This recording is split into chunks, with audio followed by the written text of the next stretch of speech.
Start saving. I've heard that phrase hundreds of times, read it in articles, in books, in newsletters, in comments under videos from people who seem to have figured something out. Start saving.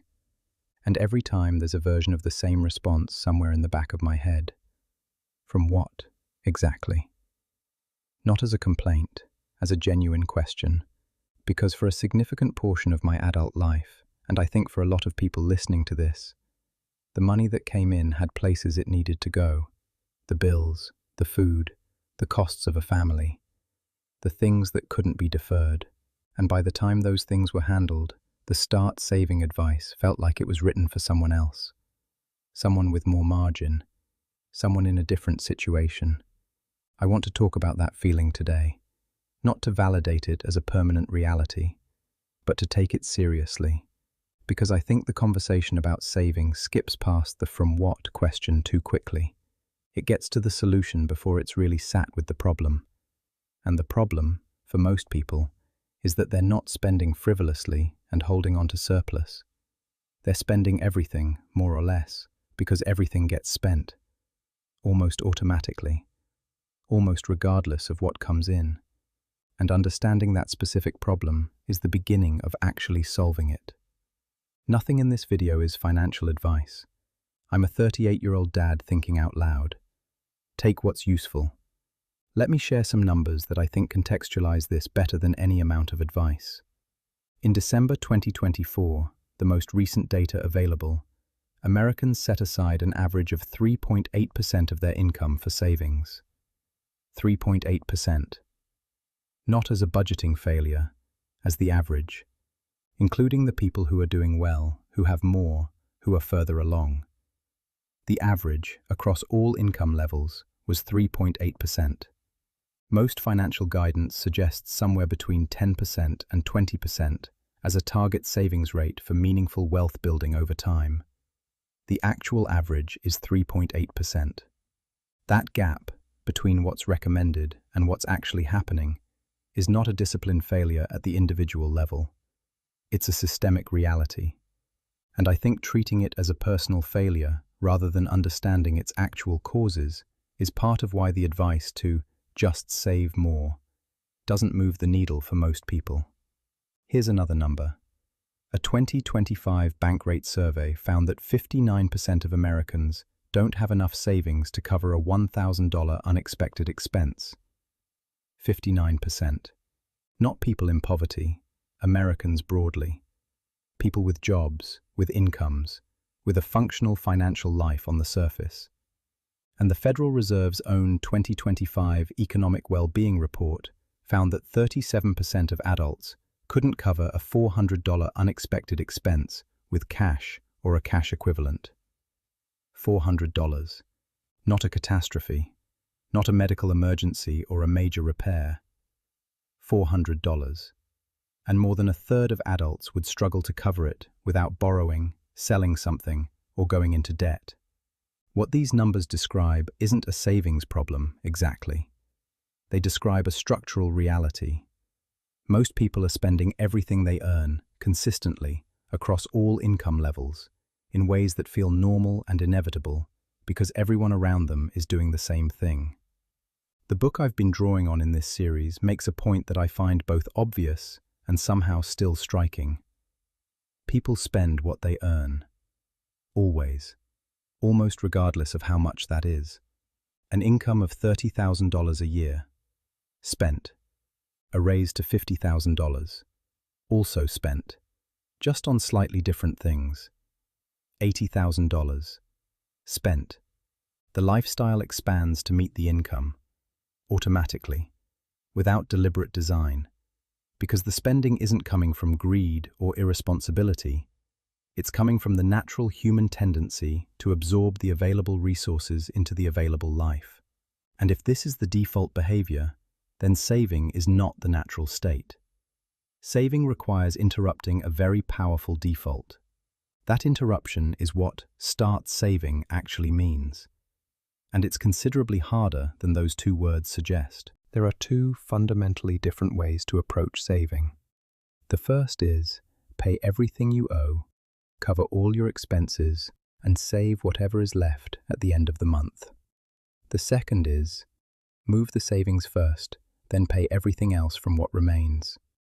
These sound like the same thing. They are not. The first approach, save what's left, almost never produces consistent saving, because the end of the month rarely has what you expected it to have. Unexpected costs appeared. Something was higher than usual. A decision was made in a moment of less than perfect discipline. And the surplus that was going to go to savings turned out not to exist. Month after month, the intention is there. The reality is that it doesn't happen. And here's the important thing about that failure. It's not a discipline problem. It's a structural problem. The structure of save what's left puts saving in competition with everything else. And everything else has immediate, concrete demands. The savings goal is abstract and future-oriented. When something immediate and concrete competes with something abstract and future-oriented, the immediate concrete thing almost always wins. This isn't weakness. It's human psychology operating exactly as designed. The second approach, save first, live on what's left, changes the structure of the problem entirely. The money moves before you have a chance to spend it. It's no longer available for the unexpected cost. It's no longer in the account that gets drained across the month. It simply doesn't exist as spendable money. And then you live on what remains. This is what the financial world calls paying yourself first. It's a concept that appears in every serious personal finance framework, from Rich Dad, Poor Dad to The Simple Path to Wealth to David Bark's Automatic Millionaire, which was one of the first books to make the automation argument clearly and compellingly. The concept isn't new, but the specific mechanism, making it automatic, making it invisible, making it happen before you can decide not to, is what makes it actually work, rather than just making logical sense. Here's what I've noticed about the psychology of this. When you save at the end of the month, when you're saving what's left, you experience saving as deprivation. You're looking at money that's available and choosing not to spend it. That choice is active. It happens in real time, against the pull of everything you could do with that money. It requires willpower. And willpower, under normal life conditions, is a limited and depleting resource. The research on this is consistent. Willpower diminishes across the day and across decisions. By the time you're at the end of the month, having made hundreds of small financial decisions, the willpower available for the saving decision is at its lowest point. This is why saving at the end of the month fails, even for people who genuinely want to save. When you save first, when the money is moved before you see it, you experience saving as something that happened, not something you're choosing. The account shows what you have. You spend what you have. There's no active deprivation because there's nothing to deprive yourself of. Same amount saved, completely different psychological experience. The first version requires a good decision every month, at the worst possible moment for decision-making. The second version required one good decision when you set it up, and then runs automatically regardless of how the month feels, regardless of how depleted your willpower is, regardless of what else is happening. That difference between a system that requires perfect monthly discipline and a system that requires one decision is the difference between saving that actually happens and saving that was always a good intention. One more thing about this before I move on. People often resist the automation argument because it feels like it removes agency, like you're tricking yourself, like a responsible adult should be able to make the right decision each month without needing a system to do it for them. I understand that instinct, but I think it's wrong. The most financially successful people I've read about, and the research on this is consistent, are not people with extraordinary willpower. They're people with better systems. They didn't out-discipline the default. They changed the default. Automation is not a crutch. It's a design decision. You're designing your financial life so that the right behavior happens automatically, rather than requiring a perfect decision every time. That's not weakness. That's intelligence applied to a real problem. I want to be honest about my own experience here, because I've described the pay yourself first method as if it's simply a matter of understanding it and then implementing it. And the understanding part is genuinely that simple. But the implementation, especially when money is genuinely tight, is not. There have been periods in my life where the math was such that moving any amount away from the available spending pool created real pressure. Not manufactured pressure, real pressure. The kind where you're calculating whether you can cover everything if you move even a small amount away. The kind where an unexpected cost in that first automated saving month makes you seriously question the decision. And in those periods, the advice to just automate your savings felt disconnected from reality. So I want to sit with that honestly for a moment. Because I think pretending it's simple for everyone, pretending that the decision to start saving is just a matter of commitment, is one of the ways financial advice fails people. For some people, in some periods, the immediate situation genuinely limits the options. And I've been in that place. What I also noticed in those tight periods was a specific kind of irrationality that I'm slightly embarrassed to admit. I would look at my situation and conclude that the margin wasn't there to save. And I would be approximately right. But then I would make small decisions, not dramatic ones, nothing that would stand out as irresponsible, that cumulatively absorbed exactly the margin I'd concluded wasn't there. A meal that was more expensive than necessary, a purchase that wasn't really urgent, a subscription that was still running. None of it was reckless, but in aggregate, it was precisely the amount I'd said I couldn't save. The money was there. It just didn't feel like the saving decision and the spending decisions were related. They were separate mental categories. Saving was when I have more. The small spending decisions were normal life. Seeing that connection clearly was uncomfortable, because it meant the "I can't save" wasn't entirely accurate. It was more like, I haven't chosen to save over the other things I'm spending on. And that's a different problem. A solvable one. What shifted for me, and I want to be specific about this because I think the specificity is useful, was a realization that came from reading something very similar to what I've been sharing in this series. The realization was, I was treating saving as something I would do when my situation improved enough to make it easy, when I earned a bit more, when the expenses settled down a little, when there was obvious surplus. And the problem with that framing is that the situation kept improving. Income went up, expenses shifted, and the saving never became easy. Because easy never came. The margin I was waiting for kept getting absorbed by the expanding life, which meant I was always just about to start, and never quite starting. The thing that broke that pattern wasn't a dramatic moment. It was a small, almost embarrassing decision. I moved 5% of 1 month's income, not 20%, not 15%, not even 10%, 5%. An amount that was small enough not to create the real pressure I'd been afraid of. And I made it automatic. And the month happened. It was slightly tighter than usual. Not catastrophically, just slightly. And the 5% was there, untouched, in a separate account. And that was the first time I actually started. Not when I had more, not when it was easy. When I made the decision that imperfect action was better than perfect planning. Let me talk about what 5% actually does. Not eventually, when it's grown. Right now, immediately, what 5% does. The first thing it does is establish the habit. And I want to be careful here, because establishing the habit sounds like one of those motivational phrases that doesn't mean much. What I actually mean is something specific.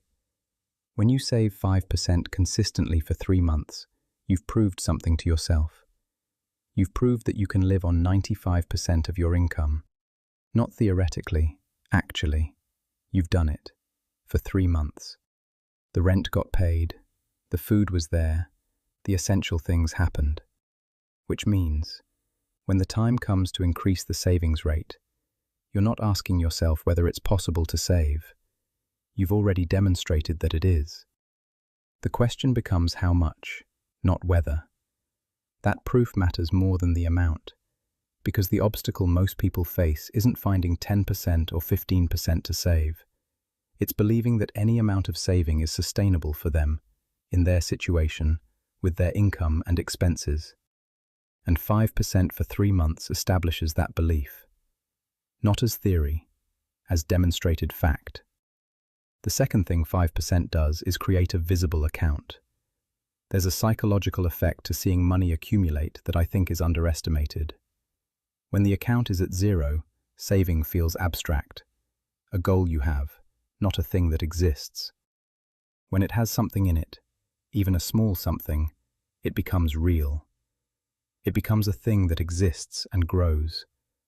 And something that exists and grows has a momentum that an intention doesn't have. Think about how different it feels to open an account and see $200 versus seeing $0.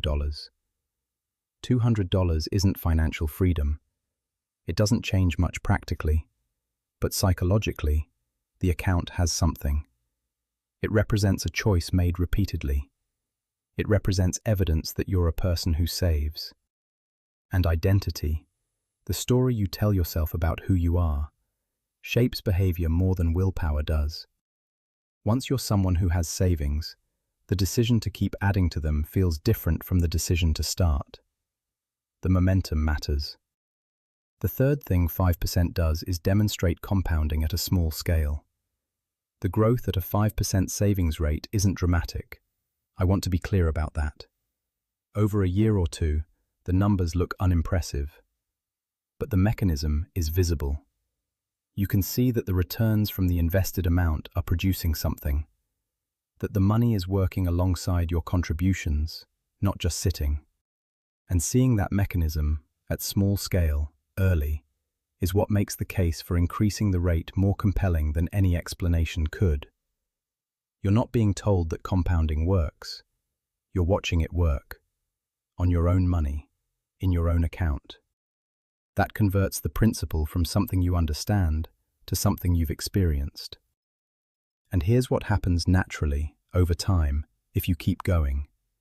The savings rate increases.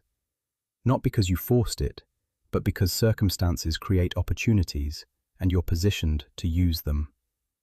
A pay increase comes.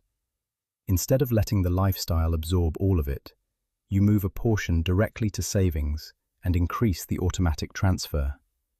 You barely notice the difference in your spending, but the savings rate is now 7%, then 9%, then 12%. Not through heroic discipline, through incremental adjustments at the moments when incremental adjustments are easiest, when income is going up rather than when it's under pressure. This is the slow path. It doesn't make a good story. No dramatic pivot, no life-changing single decision.